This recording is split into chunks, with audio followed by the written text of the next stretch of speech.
Hey guys, Pastor John back here this morning on a Thursday thought. This week we've been in our reading plan and our study guide. We're looking at Matthew 6:19 through 34, where Jesus speaks to our hearts and our habits and what we truly value.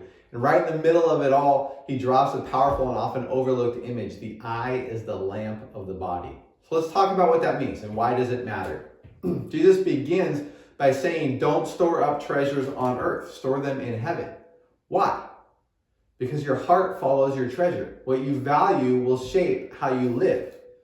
If your treasure is temporary, things like money or your possessions or your status, your life will reflect that. You'll be restless, you'll be anxious, you'll be always wanting more.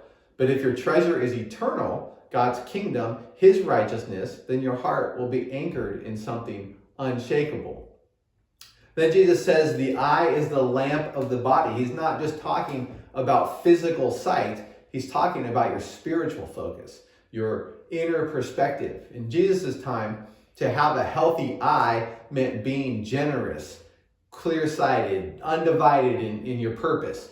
But a bad eye meant being greedy or envious or spiritually blind. And so here's the question.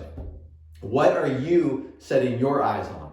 Are you looking toward God's kingdom, trusting, generous, content, or are your eyes distracted, drawn to more stuff, more status, more security?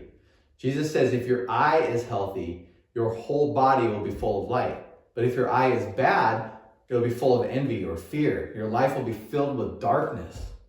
And so then right after this, then Jesus says you can't serve both God and money. He's connecting the dots for us.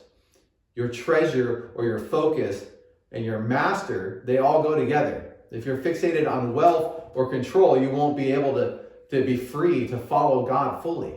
But if your heart and your eyes are set on him, you'll walk in light, even when life is uncertain. And that's why Jesus ends this whole section with don't worry. Don't worry about your life, what you'll eat, what you'll drink, what you'll wear. You know, why? Why does he say that? Because your Father knows what you need. Instead, seek first the kingdom of God, and everything else will fall into place.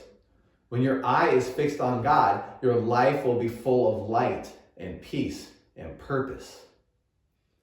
And so as we close today, this week, I want you to ask yourself, where am I looking? What's shaping my desires, my choices, my outlook?